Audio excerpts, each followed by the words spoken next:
CBN Universidade, um programa dos alunos e profissionais de comunicação da Universidade Estadual da Paraíba.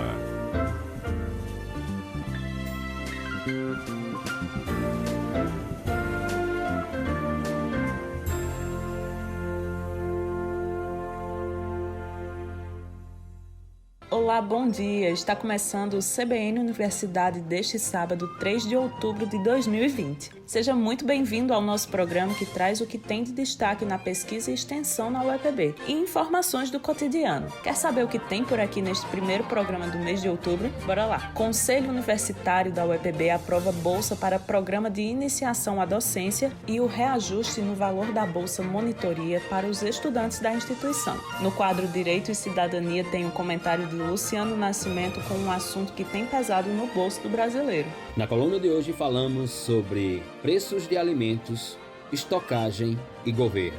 A gente fala sobre uma pesquisa da UEPB que estuda um óleo vegetal para a cicatrização de feridas na pele. Campus 2 da UEPB, em Lagoa Seca, produz mais de 20 mil mudas de árvores por ano. O quadro Português Sem Segredos deste sábado é com o professor Denis Medeiros, com dica de produção textual. Existe uma diferença entre assunto e tema. Assunto é algo maior, algo mais genérico. Já o tema é algo bem mais específico. Por aqui também falamos sobre o processo remoto para a escolha dos cargos para a reitoria e vice-reitoria da UEPB.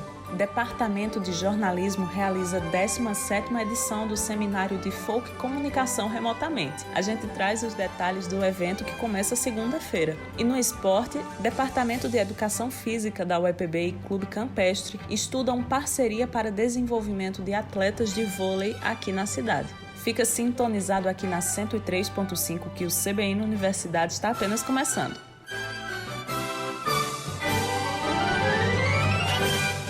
E a gente já começa com a informação sobre a reunião do Conselho Universitário da UEPB, que aprovou por unanimidade a proposta de criação de bolsas de iniciação à docência exclusivamente para as áreas gerais definidas pela CAPES e ainda o reajuste do valor individual do programa de monitoria da instituição. A proposta aprovada para bolsas no Programa de Iniciação à Docência, o PIBID, garante 5 bolsas para professor, coordenador, orientador, no valor de R$ 1.400 pelo período de 18 meses e ainda mais 32 bolsas no valor de R$ 400 para estudantes da instituição aprovados no edital da CAPES. A outra aprovação do Consone estabelece o reajuste da Bolsa Monitoria de R$ 253 para R$ 400, igualando ao valor pago em todos os programas que funcionam na instituição, como destacou a conselheira Alessandra Teixeira. O objetivo das medidas adotadas é incentivar a formação do docente e ainda garantir melhorias no auxílio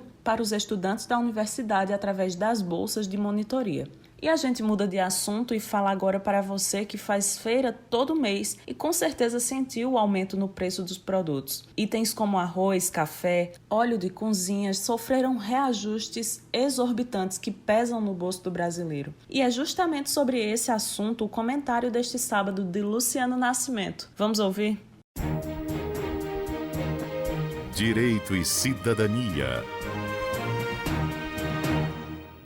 Olá a todos e todos os ouvintes da Rádio CBN Campina Grande, sou Luciano Nascimento e você ouve a coluna Direito e Cidadania. E o tema da coluna de hoje é um tema de surpresa para os brasileiros, porque o preço do arroz no Brasil atingiu patamares jamais identificados. E é sobre isso que nós vamos falar, não apenas sobre o preço do arroz, mas especificamente sobre grãos indispensáveis na mesa dos brasileiros e das brasileiras. Bem, o governo federal mantém estoques de alimentos com a finalidade de balancear os preços à luz da vontade do mercado, do desejo, da oscilação do mercado. O governo federal tem a CONAB, a Companhia Nacional de Abastecimento. Ela é responsável, portanto, pela compra de grãos pelo governo federal diretamente aos produtores. E isso tem 2 sentidos inequívocos: privilegiar o produtor nacional e ter, uma arma contra o mercado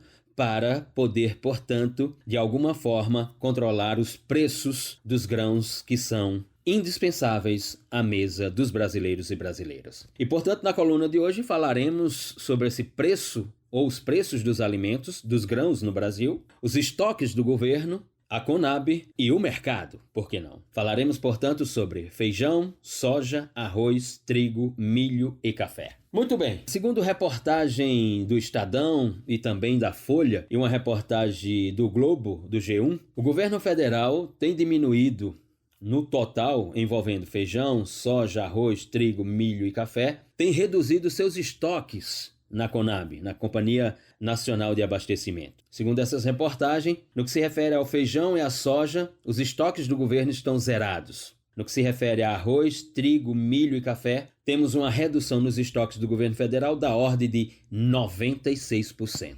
Os especialistas, os economistas, os observadores, os cientistas políticos têm uma versão sobre essa redução nos estoques do governo e o governo tem outra versão. Então comecemos pela versão do governo. Diz o governo federal que esse é um governo liberal e que, portanto, não pode interferir nos preços, que essa é uma competência e uma natureza do próprio mercado.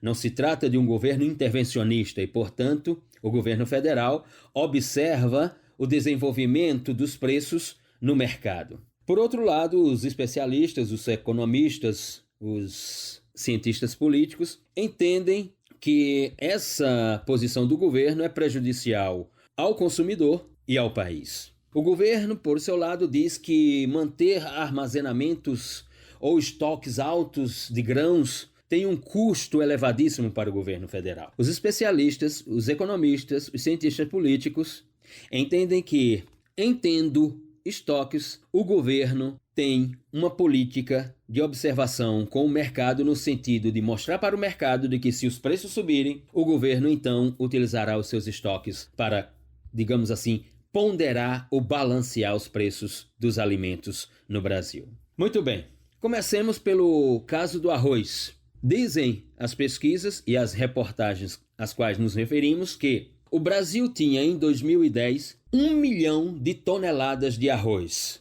Isso em 2010. Em fevereiro de 2019, o governo reduziu esse estoque de 1 milhão de toneladas para 21 mil toneladas. Nós chegamos a ter, em meados de 2012, 1,5 milhão de toneladas do grão denominado arroz.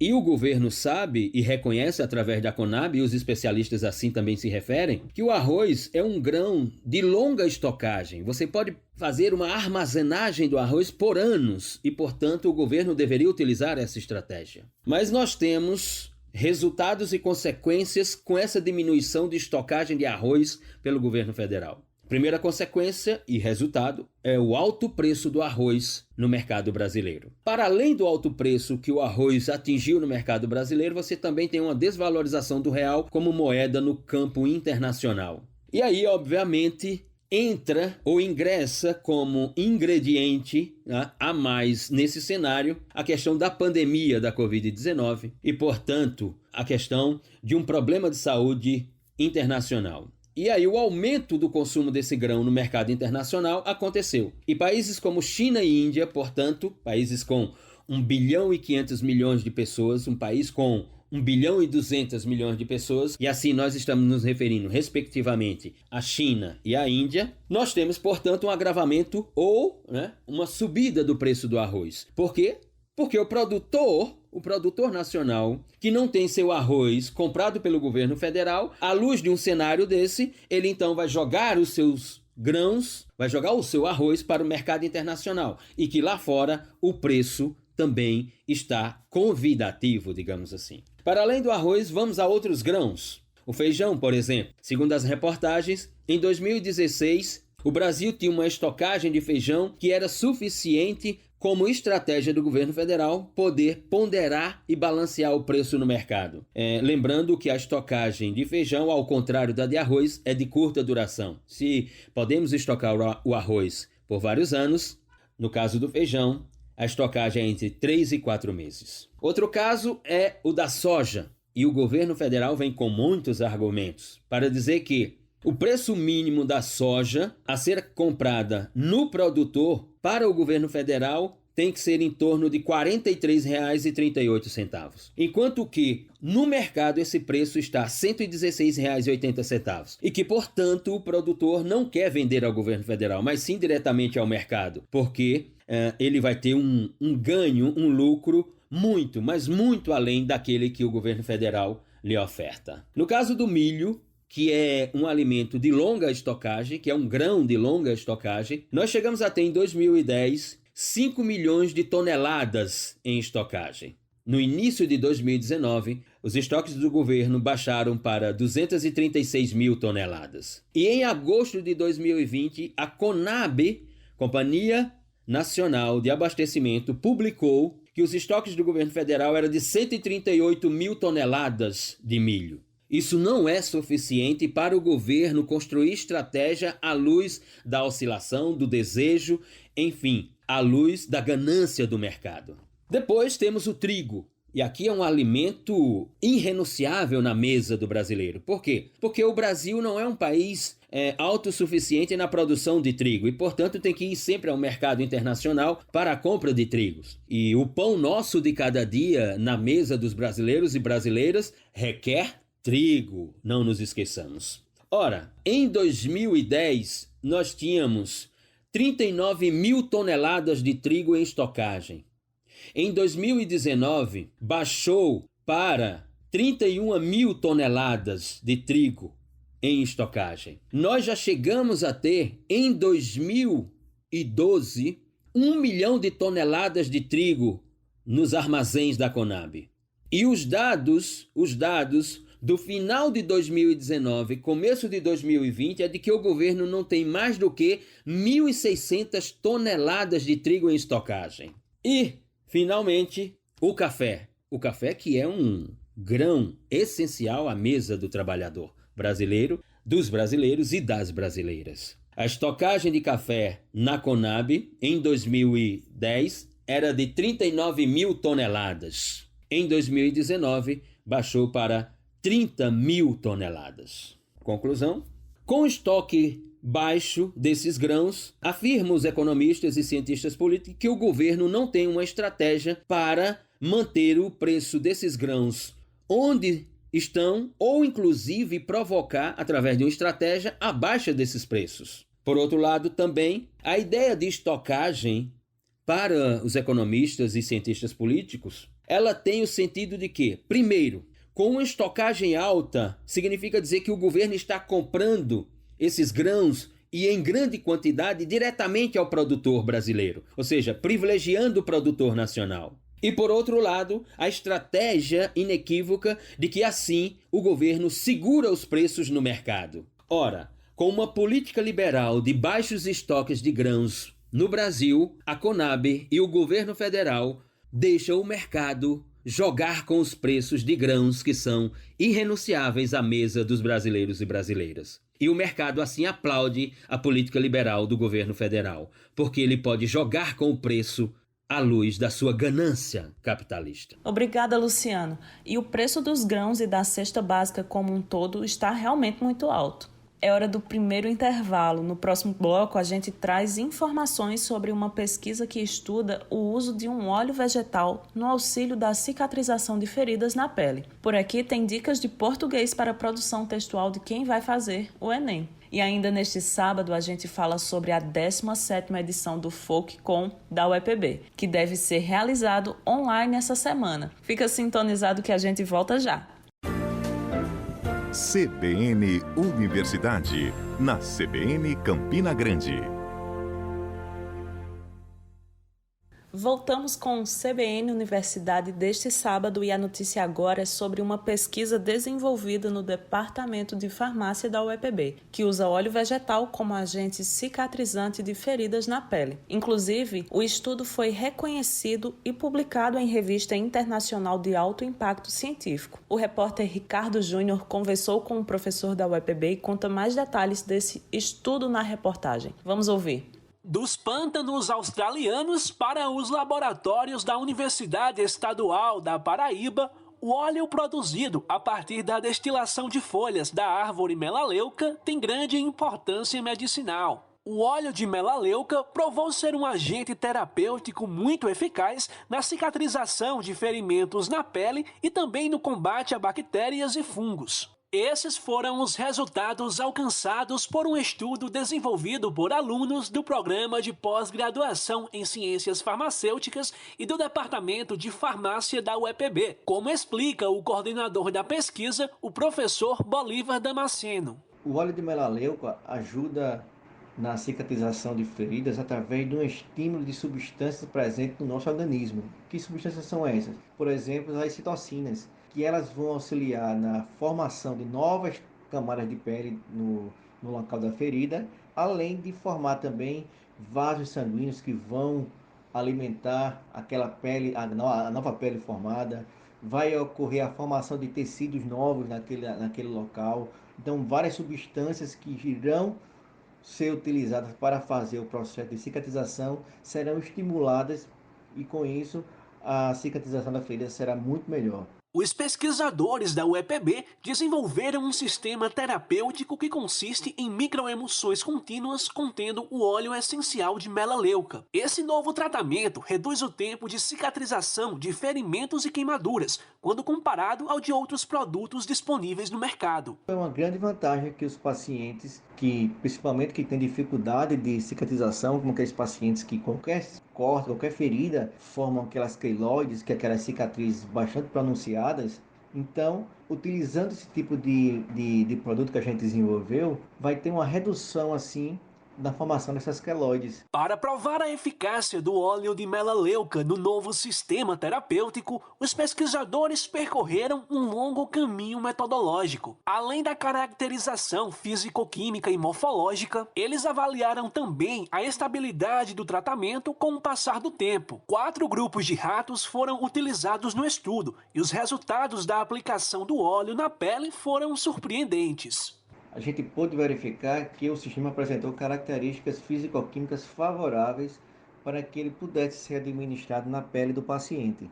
Isto é, ele tinha um pH adequado, ele tinha uma viscosidade adequada, ele apresentou-se bastante estável, então ele não degrada com o passar do tempo, ele tem uma estabilidade muito boa e, além de tudo, o que é o mais importante é que ele realmente exerceu a sua ação de cicatrização.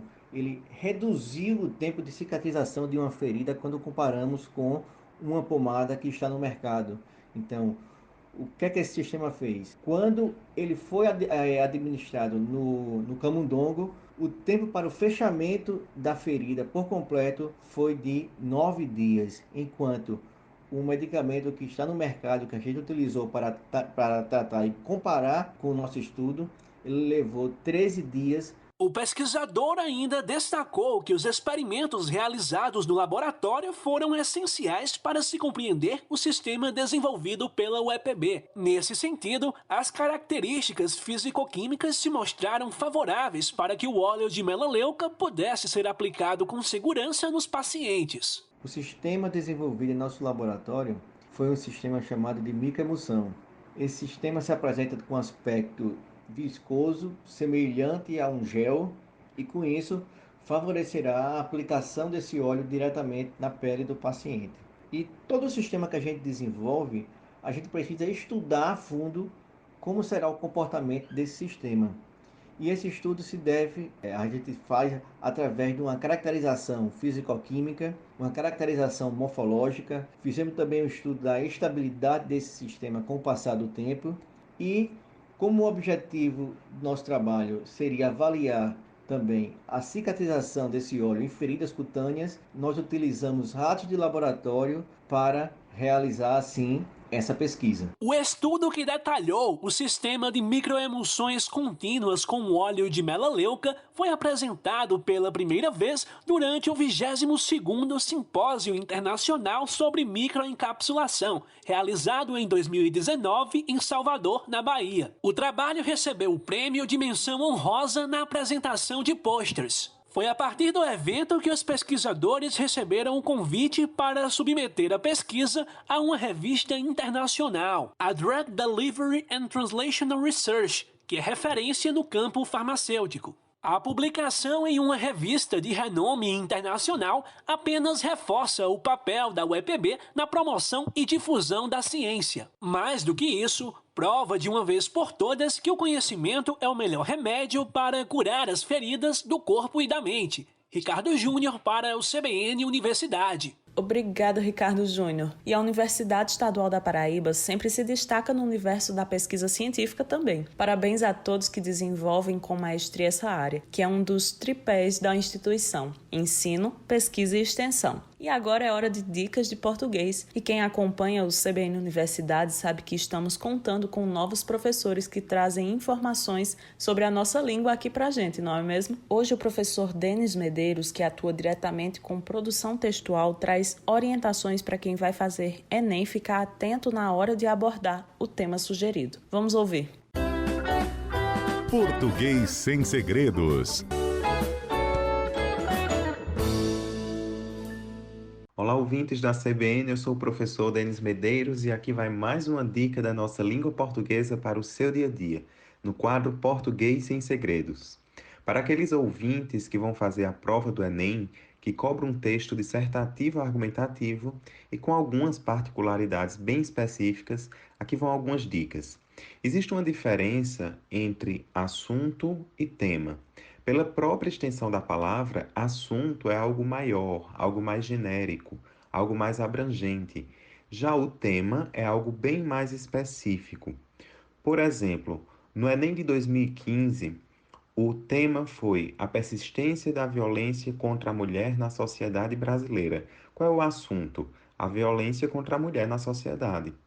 E qual é o tema que o Enem queria que você falasse, que você escrevesse no seu texto? A persistência dessa violência. Assim como em 2016, o tema foi Caminhos para combater a intolerância religiosa no Brasil. Qual é o assunto? A intolerância religiosa. Qual é o tema? Os caminhos para combater. Ele quer que você discorra sobre os caminhos. Quais são os caminhos para combater essa intolerância religiosa? Em 2017, o tema foi Desafios para a formação educacional dos surdos no Brasil. Então, qual seria o assunto? A formação educacional dos surdos. Qual seria o tema? Os desafios para essa formação. Então, a gente vê a diferença entre assunto e tema, e isso a gente precisa prestar bem atenção para que a gente não corra o risco de tangenciar o tema, ou seja, de eu não ir para o ponto específico que a prova está me pedindo. Por isso é importante a gente utilizar palavras-chave já na introdução e ao longo do texto também, lembrando a importância de utilizar os sinônimos, né, para a gente não ficar repetindo essas palavras. Ou seja, foco nessa frase tema para que eu não me perca em relação ao que eu devo escrever e muita atenção também em relação aos textos motivadores, que eles não estão ali na proposta por acaso. Eles também vão me ajudar a direcionar o que eu devo escrever, porque na redação pede que eu faça um texto baseado nos textos motivadores e no meu repertório cultural e nos conhecimentos adquiridos ao longo do ano. Então, nem eu posso escrever um texto somente baseado nos textos motivadores, como também eu não posso fazer um texto baseado apenas nos meus conhecimentos. A competência número 2 tem essas vertentes: a compreensão da proposta de redação, ou seja, o meu entendimento em relação àquele tema, se eu realmente estou escrevendo o que ele quer que eu escreva, a aplicação de conceito de várias áreas de conhecimento, então os argumentos, os embasamentos que eu utilizo e diferentes embasamentos, então se eu utilizo um argumento de autoridade, uma pesquisa, um argumento histórico, um argumento filosófico, então não focar somente em uma estratégia argumentativa e, claro, tudo isso dentro dos limites estruturais do texto dissertativo argumentativo, dentro das características do que é esse gênero dissertativo argumentativo. Uma outra dica que as pessoas perguntam é em relação ao uso do ter que e do ter de, que a gente tanto usa dentro dos nossos textos quanto na nossa fala no dia a dia. Quando eu uso ter de, traz uma ideia de obrigação. Por exemplo, eu tenho de fazer minha inscrição do Enem para realizar a prova em janeiro. Já o ter que não passa essa ideia de obrigação, Por exemplo, eu tenho que comer aquele bolo da cafeteria. Ok, pessoal? Um abraço e vamos em frente. Obrigada, professor Denis. E você, ouvinte da Rádio CBN Campina Grande, fica ligado aqui no nosso programa que todo sábado tem dicas no quadro Português Sem Segredos. E vamos para uma pausa rapidinha e na volta a gente fala sobre o coletivo F8 de fotografia e os detalhes da 17ª edição do Folk com o EPB. Fica sintonizado que o CBN Universidade volta já já. CBN Universidade, na CBN Campina Grande.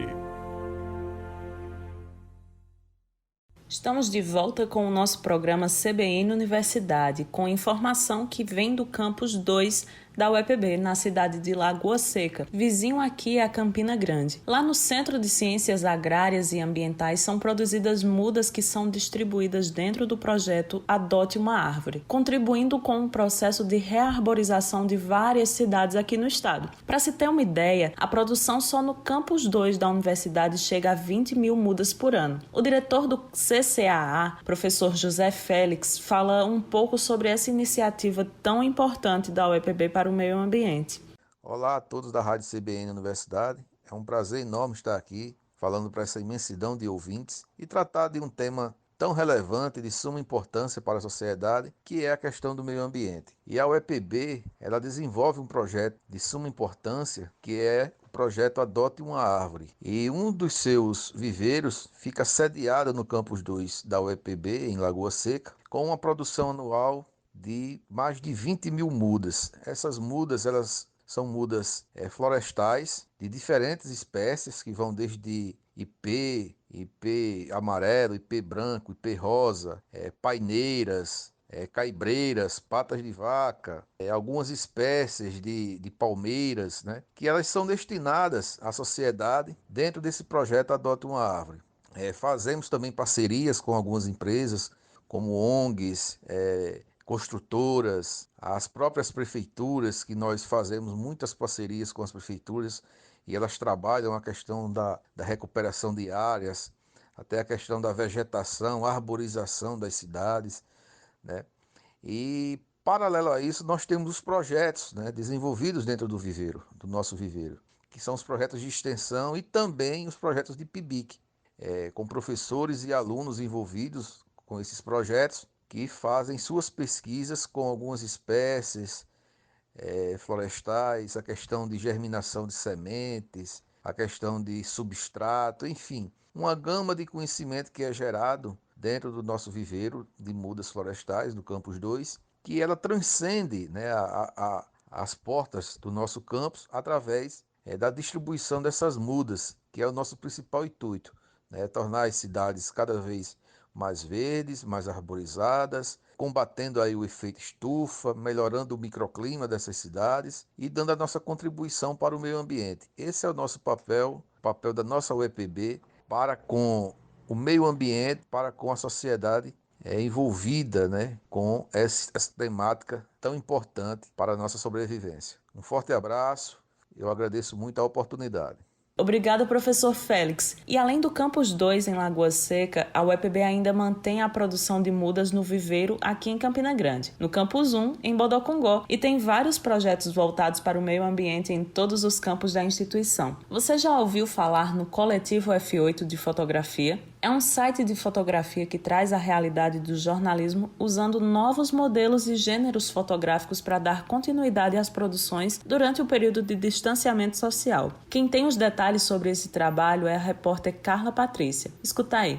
No contexto de distanciamento social, diversos setores e projetos têm modificado suas formas de atuação para se adaptar a esse novo modelo de realidade social. Nessa perspectiva, a área do jornalismo também tem enfrentado muitas mudanças para seguir realizando seu papel de informar a sociedade nesse momento tão inédito para todos. Como exemplo de um meio de comunicação que tem mantido suas produções através de novos formatos, está o projeto de extensão Coletivo F8, da Universidade Estadual da Paraíba. A iniciativa apresenta um site de fotojornalismo, onde a produção é realizada pelos estudantes de jornalismo da UEPB. O fotojornalismo compreende um gênero jornalístico que utiliza a fotografia para transmitir informações e registrar fatos por meio de imagens. Assim, os jornalistas que atuam nessa área conseguem explorar todo o potencial que a fotografia dispõe, além de mostrar muita criatividade para captar acontecimentos do nosso entorno. O Coletivo F8 surgiu em 2017 e está vinculado a uma das disciplinas do curso, Laboratório de Fotojornalismo, e foi criado com o objetivo de dar visibilidade e compartilhar as produções fotográficas realizadas pelos alunos. O coordenador do projeto e professor da UEPB, Rostam Melo, explica que com o isolamento as dinâmicas fotográficas foram modificadas e um gênero que tem sido muito utilizado é o da fotoilustração. A partir da fotoilustração, nós podemos criar uma representação visual de um tema ou pauta, usando objetos, cenários e, em alguns casos, até edição de imagens para poder gerar esse produto fotográfico. Isso nos permitiu manter a produção dos estudantes da UEPB ativa no contexto de aulas remotas, sem desrespeitar os protocolos de distanciamento social. Então, eles puderam produzir o material de suas casas e usando os equipamentos que tinham disponíveis, sejam câmeras ou celulares. Os alunos de fotojornalismo estão utilizando esses formatos de ensaios elaborados no ambiente familiar para suas produções. A estudante Bruna Araújo, de 18 anos, graduando do 2º período de jornalismo, fala sobre os trabalhos que vem desenvolvendo e como tem usado a criatividade em casa.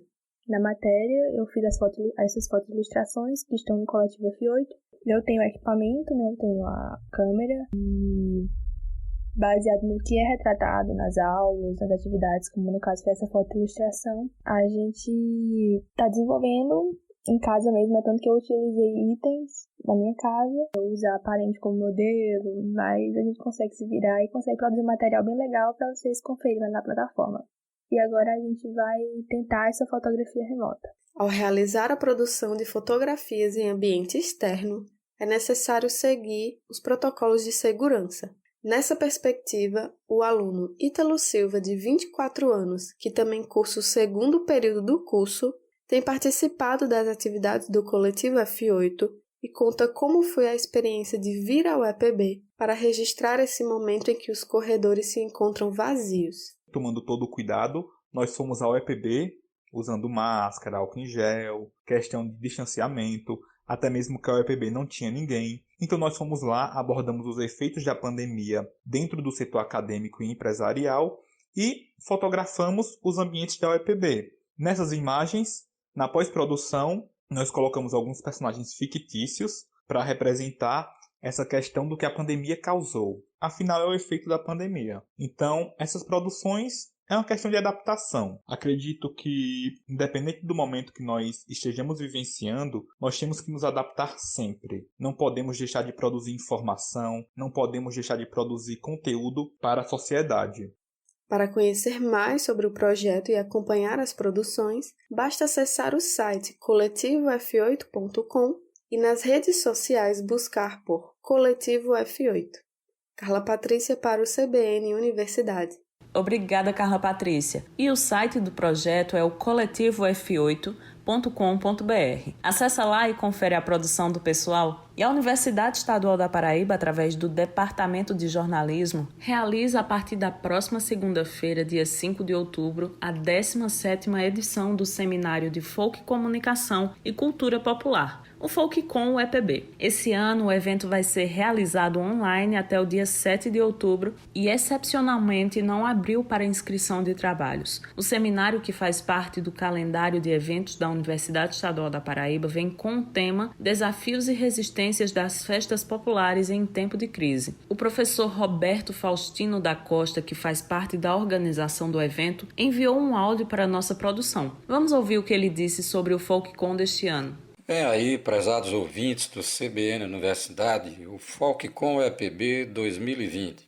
Nós que fazemos a Universidade Estadual da Paraíba e a Rede de Estudos e Pesquisa em Foco Comunicação, a Rede Focom, temos a honra de convidar todos os estudantes, professores, pesquisadores, profissionais e agentes culturais que atuam no campo da cultura, tanto em Campina Grande como na Paraíba e outras regiões do país, para a 17ª edição do seminário Os Festejos Juninos no Contexto da Foco Comunicação e da Cultura Popular, que será realizado na semana que vem, de 5 a 7 de outubro, totalmente em ambiente virtual, seguindo os protocolos de recomendação contra a Covid-19. Importante salientar que as inscrições são gratuitas e todas as atividades terão certificados de participação. O tema central do Focom EPB 2020 será Desafios e Resistências das Festas Populares em Tempos de Crises, justamente com o objetivo de abordar os impactos da pandemia sobre o campo da cultura, como também analisar os efeitos da crise econômica e política brasileira sobre o turismo e as próprias políticas culturais,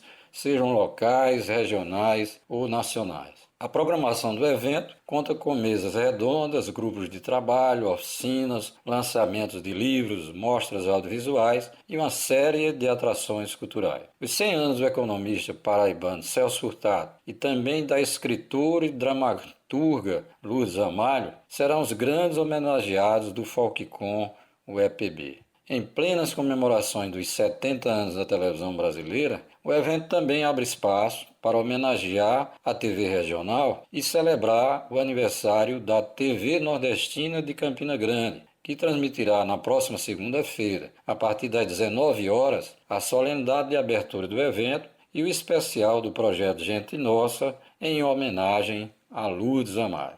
Reforçando que todos poderão participar do Folkcom EPB, tanto aqueles que fazem parte da comunidade do EPB, como aqueles vinculados a outras instituições de ensino e a diversos segmentos da cidade de Campina Grande e outras regiões, gostaríamos de recomendar finalmente que acompanhem a própria CBN, o portal de notícias da UEPB, a rede UEPB e as redes sociais em geral para se atualizar sobre os detalhes da programação e obter informações a respeito de como participar plenamente do evento. Obrigada, professor, e um bom evento. E vamos para a nossa última pausa. Depois do intervalo, a gente fala sobre as eleições para a reitoria da UEPB que estão sendo organizadas pela CETIC da universidade. E ainda uma parceria da instituição com um clube aqui de Campina Grande para fortalecer os atletas de vôlei da cidade. O CBN Universidade volta já. CBN Universidade, na CBN Campina Grande. CBN Universidade de volta aqui na 103.5, a rádio que toca notícia. E já com a informação sobre o processo remoto de eleição para os cargos da reitoria e vice-reitoria da UEPB. A eleição online está marcada para o dia 21 deste mês e a comissão eleitoral que está à frente do processo realizou uma votação teste para avaliar o sistema Helios Voting. Nessa eleição de avaliação foi possível simular todo o processo que deve ser feito na escolha oficial da reitoria, sendo que nesse momento a votação foi na escolha de pontos turísticos da Paraíba. Esse processo foi realizado justamente para verificar a eficiência do sistema. Conversamos com um analista de sistemas da CETIC, Bruno Alexandre, e ele fez um balanço desse teste. Vamos ouvir o que ele disse. No dia 25 de setembro de 2020 foi realizado o primeiro teste com uma votação ampla aberta à comunidade acadêmica, utilizando o sistema Helios Voting de votação online instalado na UEPB. Para esse primeiro teste, a gente estabeleceu alguns objetivos. O primeiro deles era mostrar à comissão eleitoral o passo a passo de criação e configuração de uma eleição, para que já nesse primeiro teste eles pudessem configurar todo o processo eleitoral. O segundo e mais técnico, é avaliar a capacidade de envio de e-mails para todos os eleitores em tempo hábil para a realização da eleição. Esse envio foi feito no dia anterior, no dia 24, e esses e-mails eles contêm as credenciais dos eleitores para que eles pudessem inserir, se identificar perante o sistema, fazer a autenticação e depositar o voto na urna. Um dos objetivos também foi avaliar o comportamento do sistema Helios Volt em relação à quantidade de eleitores mais próxima da eleição que se realizará no dia 21 de outubro. Então, como esse sistema se comporta com a quantidade mais ampla de eleitores participando de uma eleição de teste. Também a gente proporcionou esse primeiro contato da comunidade acadêmica com o sistema Helios Volt e saber possíveis dificuldades encontradas ou erros no processo para que a gente possa aprimorar o atendimento aos eleitores durante a votação e identificar alguns problemas, né? Então, no dia 24 de setembro, foi realizada uma reunião virtual com os integrantes da comissão técnica e os demais integrantes da comissão eleitoral, para que a comissão técnica passasse o passo a passo da criação dessa eleição de teste, essa primeira eleição de teste mais ampla utilizando esse sistema. Então foram inseridos pouco mais de 15 mil alunos, 326 técnicos e 700 professores. Esse é um número um pouco abaixo do que teremos no dia 21 de outubro, no entanto, ele é bem próximo, porque eram os eleitores que estavam aptos naquele dia da primeira configuração desse teste. Então, do ponto de vista do entendimento e do cumprimento das etapas para criar e configurar essa eleição, não houve maiores problemas. A própria comissão eleitoral foi quem configurou e também, ao término da eleição, fez a apuração. Não foram encontrados problemas também no envio das credenciais através de e-mails para os eleitores. Isso foi verificado tanto nos registros de envio de e-mails do servidor da UEPB, quanto nas ferramentas de auditoria que o Google disponibiliza para a administração dos domínios G Suite. Então, todos os mais de 16 mil e-mails foram enviados em aproximadamente 3 horas e meia, e isso foi considerado satisfatório para o primeiro teste. O sistema ele se apresentou estável durante todo o período de configuração, como também durante o período em que a urna esteve aberta para que os eleitores realizassem seus votos. E ele não apresentou nenhum problema de tempo de resposta ou quantidade de requisições. A gente já fez testes dessas requisições simultâneas de maneira simulada. E o sistema ele apresenta uma capacidade de atendimento bem maior do que aconteceu nesse primeiro teste do dia 25. E todos os detalhes da eleição para a reitoria da UEPB você confere no site eleições.uepb.edu.br. E ainda tem notícia boa vinda lá do Campus 4 da UEPB em Catolé do Rocha. É que o Centro de Ciências Humanas e Agrárias e a Escola Agrotécnica do Cajueiro receberam um micro-ônibus 0 km para atender a comunidade acadêmica. O veículo é fruto de uma emenda parlamentar do deputado federal Efraim Filho, com contrapartida da administração central da UEPB, que investiu R$ 74 mil na compra do veículo. O restante do valor veio de verba federal. Esse micro-ônibus deve garantir transporte dos estudantes entre o campus e a cidade de Catolé do Rocha, e ainda para conduzir os alunos para as visitas técnicas e as aulas de campo fora dos muros da instituição. Coisa boa, não é mesmo? Em Catolé do Rocha, o campus é um pouco distante da cidade, sem contar com o sol forte que faz naquela cidade. E falando de esporte, a Universidade Estadual da Paraíba está firmando uma parceria com o Clube Campestre aqui em Campina Grande para melhorar o desempenho dos atletas do vôlei e garantir espaço de estágio para estudantes de educação física. Quem fala mais sobre o assunto é o coordenador de esportes da universidade, o Eugênio Moura. Vamos ouvir. A UEPB sempre esteve aberta para grandes parcerias. No que diz respeito à política de esporte e lazer, podemos destacar alguns parceiros, como o Sport Campina, quando conseguiu acesso na Série A do Campeonato Paraibano, o Tropa Campina, futebol americano, que na ocasião também foi campeão, mas da Série B do Brasileiro, e consequentemente passando para a Série A no ano seguinte. O handebol do 13, que a história desse clube já fala por si. A ideia agora é celebrar um convênio com a instituição do Campestre. Essa parceria, que além da UEPB e do Clube Campestre, envolve o Comitê Brasileiro de Clubes e tem como objetivo apoiar o desenvolvimento do esporte na Paraíba em especial em Campina Grande, desde a formação dos atletas de base nas categorias infantis e juvenis, bem como nas equipes adultos e master. Essas que vão disputar torneios regionais, nacionais e internacionais. Visa o aperfeiçoamento de atletas e profissionais dessa área, além também da capacitação dos gestores do clube por meio de oficinas específicas para que eles possam participar dessas políticas de formação desses atletas do CBC, de forma democrática e transparente. E a instituição da UEPB, ela vai dar um suporte a essas categorias, a esses profissionais. A Coordenadoria de Esporte e Lazer, junto com a Pró-Reitoria de Extensão, apresentou uma proposta ao Clube Campestre, aqui de Campina Grande, com parceria interna com o Departamento de Fisioterapia, com o Departamento de Educação Física, o Departamento de Psicologia, junto de um projeto que vai ser executado, vai permitir a preparação física, nutricional, psicológica, assistência fisioterapêutica, a esses atletas que a princípio vai ser de voleibol.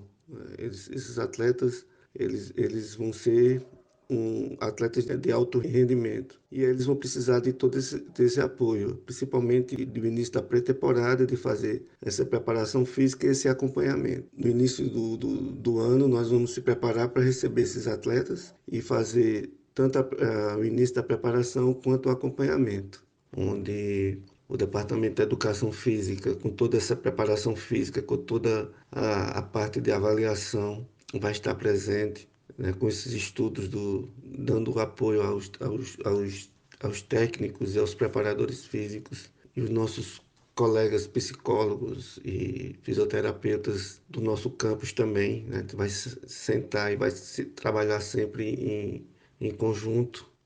Esse projeto também irá contribuir para a formação dos nossos alunos, com a abertura de estágios, nossos alunos de trabalhar com profissionais de ponta no voleibol, com atletas também de ponta, principalmente no que diz dos nossos alunos de educação física do bacharelado. Eles vão ter uma oportunidade ímpar. Eu não tenho dúvida que esse projeto já nasce um projeto vencedor. E chegamos ao fim do CBN Universidade deste sábado, que teve a apresentação minha, Natasha Leone. Este programa é uma parceria entre a Universidade Estadual da Paraíba e a Rádio CBN Campina Grande, que garante espaço prático para estudantes de jornalismo da UEPB e de educomunicação pela UFCG. A direção é de Hipólito Lucena, edição e finalização de Apolo Ricardo e Isis Coelho. Se você perdeu algum trechinho do nosso programa, é só entrar no canal Rede UEPB, que a partir do meio-dia está disponível na íntegra para você ouvir na hora que puder. A gente volta sábado que vem com mais informações para você, ouvinte da rádio que toca notícia. Um bom domingo e uma semana de paz e luz para todos. Tchau! CBN Universidade, na CBN Campina Grande.